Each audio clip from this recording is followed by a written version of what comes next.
বিরাট কোনো পরিবর্তন সাধন করতে পেরেছেন। আবার মাঝে মাঝে মনে হচ্ছে অর্থনীতি বলে, বিশেষ করে রাজনীতি ধাক্কা খাচ্ছে, আটকে যাচ্ছে, সামনে যেতে পারছে না। এই পরিস্থিতির মধ্যে আবার নতুন করে এমন বিতর্ক তৈরি হচ্ছে যার জবাব আমরা কেউ জানি না।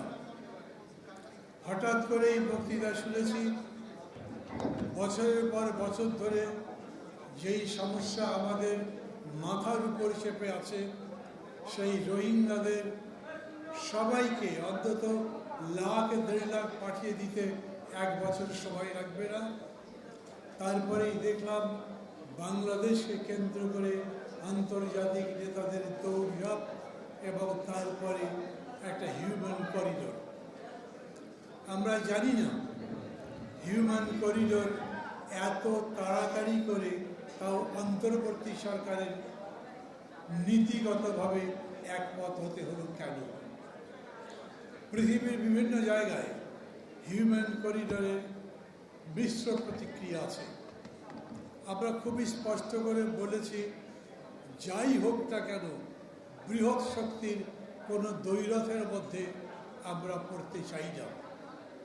এরই মধ্যে প্রধান উপদেষ্টা আবার পাক ভারতের মধ্যে যে যুদ্ধ উন্মাদনা তৈরি হচ্ছিল বা হচ্ছে এখন পর্যন্ত আসে, সেই প্রেক্ষিতে আমাদের বাংলাদেশকে মনে হয়েছে একটা যুদ্ধ প্রস্তুতি দিতে বলেছেন।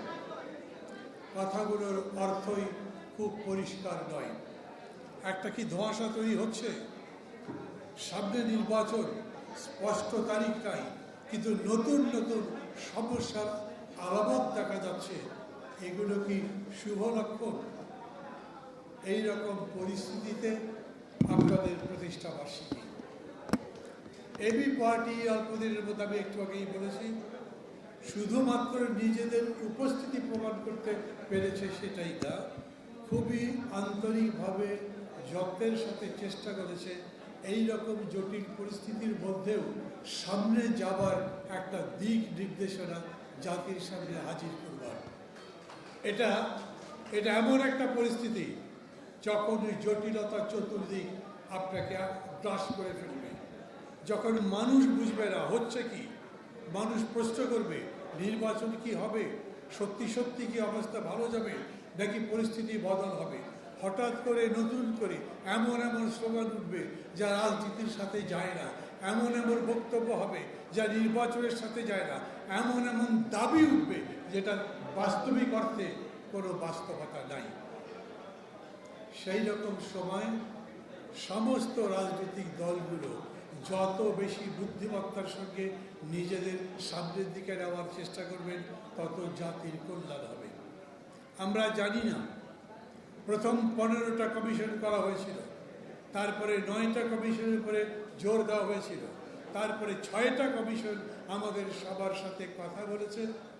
তখনই আমরা বলেছিলাম, যেরকম করে প্যান্ডোরার বাক্স খোলা হচ্ছে, এটা বন্ধ করতে পারবেন তো? এখন মানুষ বলছে কোনো ঐক্যমত্য কি হবে? আমরা সরকারের পক্ষ থেকে ঐক্যমত্য করবার জন্যে যারা যারা অংশী তাদের সাথে কথা বলবার কোনো প্রবণতা দেখছি না। খুবই ছোট ছোট বিষয়ে সমস্ত রাজনৈতিক দলকে একসাথে ডেকে কথা বলা হয়েছে, অথচ হিউম্যান করিডোর দেওয়ার মতো এত বড় বিষয়ে কারোর সাথে কোনো পরামর্শ করার